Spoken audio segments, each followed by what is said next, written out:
Hola, muy buenas a todos. En primer lugar, quería agradecer a CIDE por ofrecerme esta oportunidad para poder dar esta conferencia acerca de el tema de la educación en Platón. Voy a abordar principalmente su libro La República. Como consideración preliminar, señalar que la República nace como producto de la disconformidad de Platón con respecto a los sistemas de gobierno instaurados en el presente. Platón va a discutir al comienzo de esta obra sobre la justicia y hablando sobre la justicia va a introducir la generación y composición de un Estado inexistente en su época. Emplea un método que permite aplicar las cualidades de los individuos a lo que sería su dimensión amplificada, es decir, el Estado. Por tanto, el Estado no es ajeno al tipo de individuos que estamos forjando y el predominio de un tipo de ser humano acabará instituyendo un modelo de gobierno determinado. Platón llama Estado al espacio en el que ciertas cosas se asocian y se congregan como producto de la imposibilidad de autoabastecimiento. Si necesitamos del concurso de los otros, no podemos proveernos de todo el suministro necesario para conservar nuestra existencia. Por ello es necesario esta interacción con los demás. Y esta sí de lo que recibe el nombre de Estado. Desgranando el tipo de necesidades que tenemos, hay que destacar en primer lugar esa provisión de alimentos que posibilita nuestra existencia, eh, una vivienda, un alojamiento en el que instalarnos y la producción de vestimenta. De estas labores se encargarán labradores, constructores y tejedores respectivamente. Ya, por tanto, nos ha hablado Platón de esta primera clase, que son los llamados artesanos, que conforman todo el grupo de individuos que se encargan de generar los productos básicos que suplen nuestras necesidades más elementales. La siguiente clase que introduce son los guardianes. Y vamos a hablar de la educación de los guardianes respecto al alma a través de la música y respecto al cuerpo a través de la gimnasia. Los guardianes se ocupan de preservar la vigencia del Estado, también de vigilar el correcto cumplimiento de las leyes y que el gobernante no renuncie a la búsqueda del bien de los ciudadanos, que como diremos más adelante, esta búsqueda del bien común es uno de los principios fundamentales de la política de Platón. Vamos a ver los rasgos que caracterizan a los guardianes.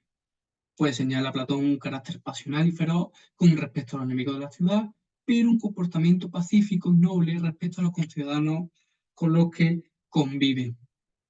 Ahora bien, el rasgo exclusivo e inexcusable que ha de poseer el guardián es ser filósofo por naturaleza. Para Platón, ser filósofo es ser amante del conocimiento, y para el guardián será fundamental aplicar la facultad de conocer para discernir al enemigo del enemigo y por tanto decidir cómo comportarse, cómo actuar. Vamos a ver la educación musical y lo primero que señalamos es que Platón va a vertir una feroz crítica a la educación que habían propuesto Homero y Hesíodo, porque cabe la posibilidad de que se representen de manera equivocada a los dioses, suponiendo que ellos son generadores de todo tipo de sacrilegios y de males, y por tanto hay que examinar cómo deben narrarse los mitos. Otra cualidad que hay que inculcar a los guerreros es no tener miedo a la muerte. Esta idea también refleja la postura de Sócrates respecto a la muerte, hay que afrontarla con serenidad. De hecho, él pensaba que la filosofía era una preparación hacia la muerte. En el caso de guerrero hay que preferir la muerte antes que la cobardía y la esclavitud. Y otro de los principios fundamentales de la filosofía de Platón, aquí vemos que es perseguir la verdad. Hay un compromiso moral con la verdad que no puede ser desatendido. Otro elemento importante es la reticencia hacia la imitación. Esto se debe a la tesis de Platón de que cada uno de nosotros debe ejercer solamente una función de acuerdo o que ha sido asignada con nuestros dotes naturales, que por tanto debe abandonar otro tipo de orientaciones. Por tanto, aquí la imitación no encaja con esa idea. Ahora vamos a ver las normas concernientes a melodía y el canto. Sócrates dice que la melodía se compone de tres ingredientes: texto, ritmo y armonía. En cuanto al texto, este deberá obedecer las mismas pautas que aquellos que son cantados, y el ritmo y la armonía deben ajustarse al texto. Hay que prescindir aquella melodía que incita a la embriaguez, a la pereza, pues no son acordes a las actitudes de los guardianes. Otra norma será incorporar a la melodía o aquella melodía apropiada para el tipo de guardianes que, habiendo participado en acontecimientos bélicos o habiendo estado involucrado en la tragedia de cualquier índole, afronte tal infortunio de una manera valiente, firme.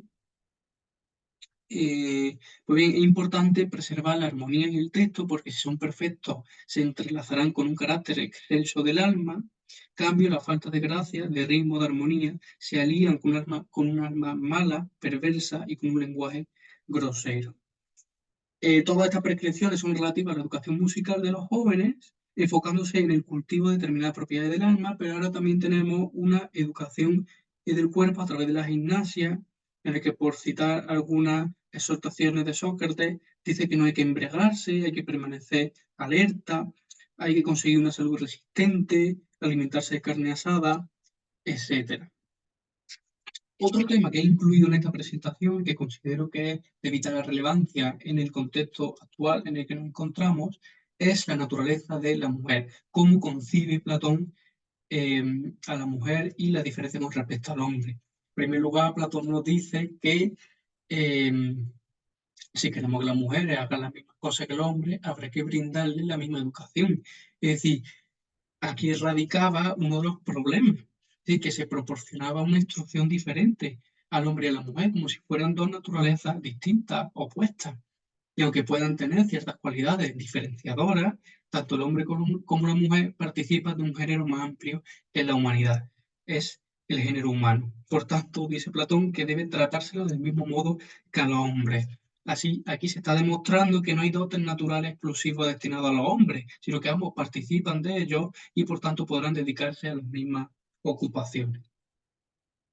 La última idea en la que vamos a incidir es que para Platón es necesario introducir cambios para configurar un régimen político correcto.